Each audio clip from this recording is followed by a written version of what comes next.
Hi everyone, Georgie here with Ukraine Matters.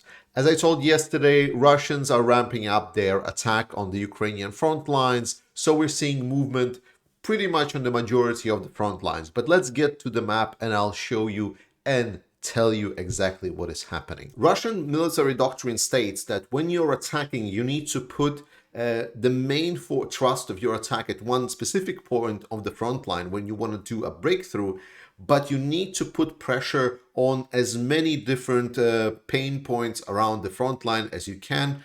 Well, because that allows you to lock the enemy troops in place, but also maybe get you additional bonus if they are successful.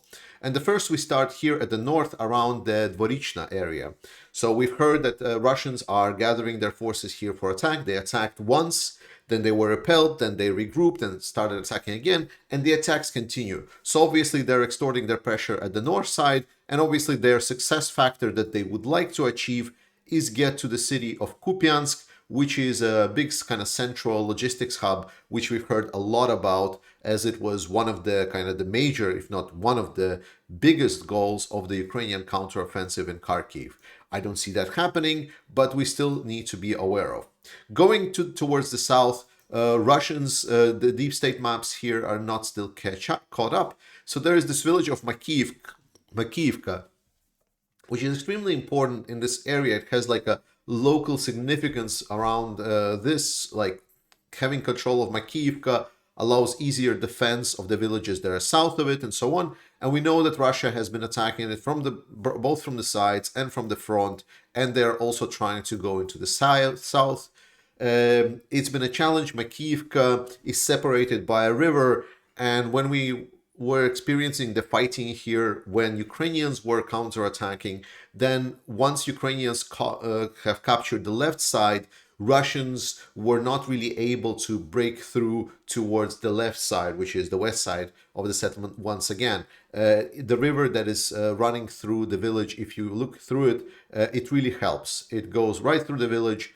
And so we might expect Russians again to at some point maybe come into the village, but getting over this river will be a challenge. So that's what we need to be on the lookout for, if the Russians will get on the other side.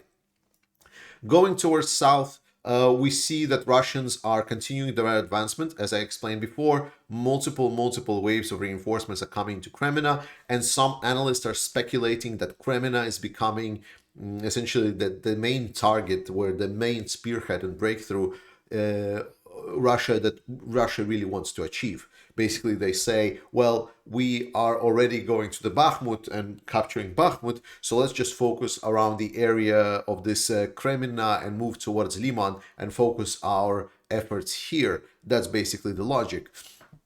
But I'm going to cover Bakhmut just a bit later. So we're hearing here that Russians are attacking towards Yampolivka, towards Terny. They are also attacking towards Zarichne. So this essentially salient is extending, and they want to essentially get these villages because they provide a very nice kind of comfortable defense positions for the Russians. But again, these villages, when we were talking that Russia was fighting for them some time ago, while the Russians can take them, they have been taken before, they also are in not a very favorable position once the Makiivka is standing here at the north, as I said. So it gives Ukrainians a chance to attack from Makiivka and then attack from Yampil from the south, essentially, and catch Russians in a crossfire. So even if Russia takes these villages, this is not the end of the world, and we have seen this happening before. What we should be on the lookout for again is if Russia will be able to capture Makiivka, or if Russia will be able essentially to siege the north side of Yampil. That's going to be our kind of key point. Again, a lot of speculation is happening around Bilohorivka being abandoned by Ukrainians, but no Russians have posted that any kind of proof that they've captured it, just a lot of talking. And with Bilohorivka being captured by the Russian multiple times, until they show pictures that prove it, I'm not believing it. So for now, I'm thinking that Bilohorivka is still controlled by Ukrainians, or at least partially contested. So this is the situation up north. more reinforcements are coming in. As I said, there are analysts that are saying that it might become the main vector of attack. Let's talk about this part. I mentioned this last time, but this is where the salient grows from Solidar, and this is essentially what Russians want. They want to kind of siege and go around Siversk to essentially collapse this pocket. I covered this a lot last time, so you should watch the video. I'm going to put it around here. Situation in Bakhmut is becoming really bad. So we went from fine, but as I said, we have about a week ago, I told you that if the tempo of Russians will continue, then this is what's going to happen. We see that Russians are continuing sending fresh reinforcements with actual, not just mobilized troops, but actual VDV and proper combat units, and they're having their success around the Bakhmut area. Ukrainians have been slowly falling back from their positions on the east side of the river. That's why you see Russians being able to capture some of these private sector houses and more around the east side of Bakhmut.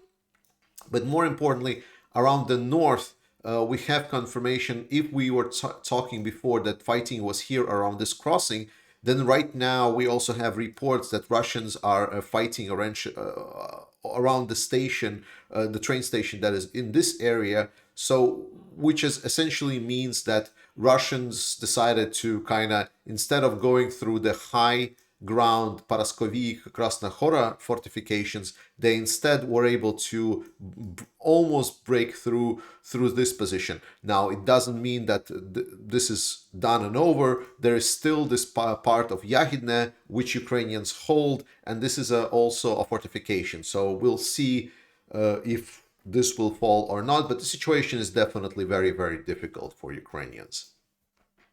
Bakhmut itself, it is still supplied through some roads, but we see that Ukrainians are preparing for a potential fallback order. We see videos of Ukrainians helping the locals to evacuate, so there is definitely preparations for that are in orders, which is good.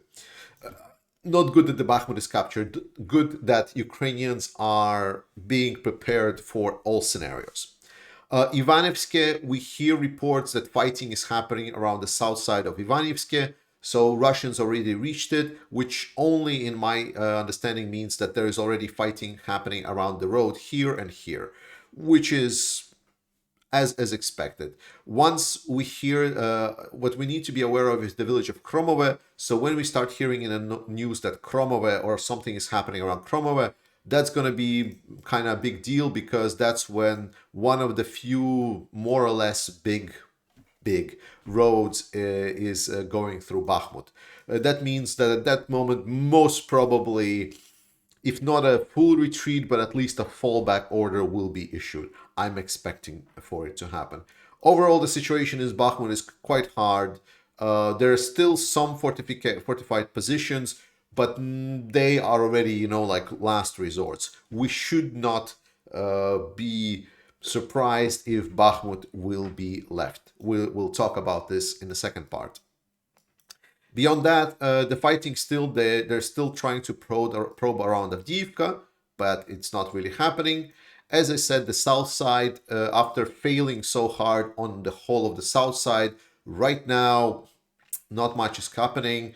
The reinforcements of Vuhledar that was supposed to be reinforcing the Vuhledar direction in Kirillivka were actually found by some of the pictures geolocated, and then there was a strike on Kirillivka. So now they are trying to regroup again to maybe continue attacking Vuhledar.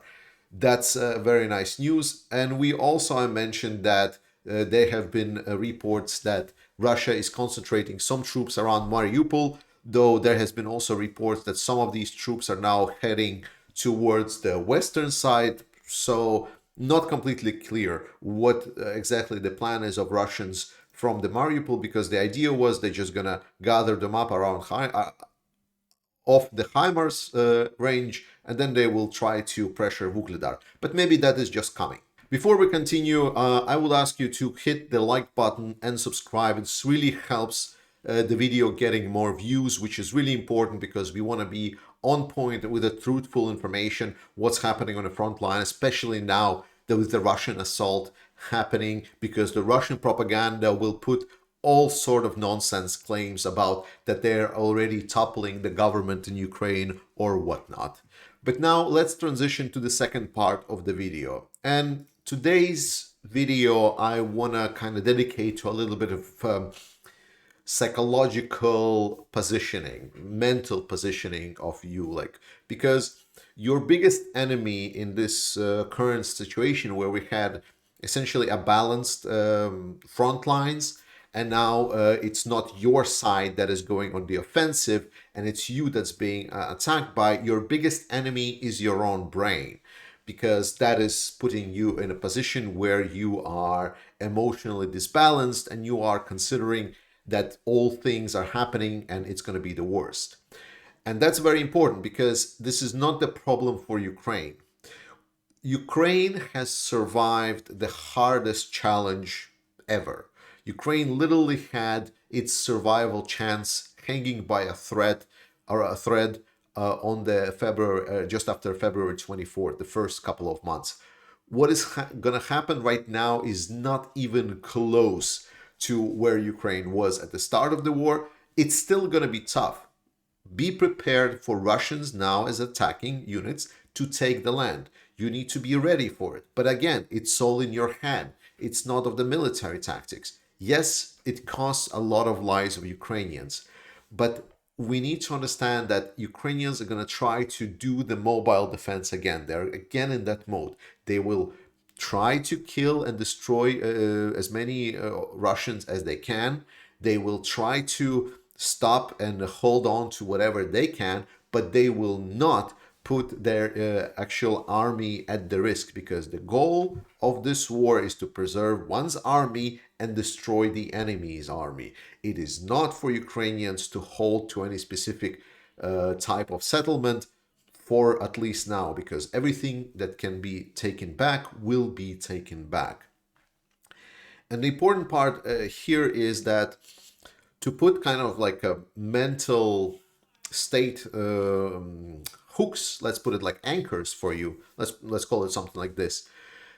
It is to think about a certain criteria that will allow your brain to panic, right? So something that you just like focus your will completely with precision. I'm not a psychologist, but this is what helps me think rationally when I look at the situation around the war, where I'm hearing like that there is a front line or some positions are being overcome. And then first one that I use is, does the line collapse? Do we see the situation becoming uncontrollable? If Ukrainians are just falling back, again, it's not really the goal. The goal is controllably destroy the advancing forces. So if the line is not collapsing, if Russians are not attacking super fast pace, so think something like Kharkiv counteroffensive, right?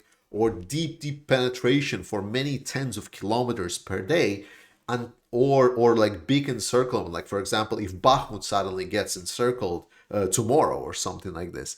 Until that is happening, or well, if that's happening, then you should be like, okay, yes, some ground is being lost, but the overall situation and goal is being preserved. Ukraine is just doing its job. Second, give a condition that, for example, I am not gonna worry until I see how GLSDB will perform. We know that GLSDB is supposed to be this weapon that comes in and disrupts a lot of Russian logistics. Well, maybe that's a good goal for you to set, that say, okay, once we get a confirmation that GLSDB on the battlefield, then I'm going to give it like 2-3 weeks, and I will see if the Russian offensive will get completely stopped and they will be disrupted. That's a good criteria to look out for. So give time until that and just say, okay, Ukraine is just buying time for the GLSDB to come in. Third, you can just say, okay, we'll just need to give time. We know that Ukraine is going to go on to counteroffensive around the end of May, start of June, somewhere around that area. We already know that's where the heavy equipment are going to come in, the Bradleys are going to come in, a lot of trained troops are going to come in. Ukraine right now is preparing 20 or even more. Like, I definitely know of 20 new brigades. That's 80,000 people, 80,000 or even more people inside of a military units with proper training and weaponry and so on. That is a lot. And within like 3 months, they can be prepared. So maybe a good option for you will be to just like, well, I'm just going to wait until June. If the situation until June is not going to change, and like in June is not going to change, maybe then I will panic. But so far, your biggest enemy is your own head. Your biggest panic and your biggest fear is you yourself. So instead, put all the trust in Armed Forces of Ukraine. Support the Armed Forces of Ukraine. Watch my channel. I will give you the facts. I will tell you about the situation, and it's going to be fine. Thank you so much for watching today. I love you all. Slava Ukraini, and I'll see you next time.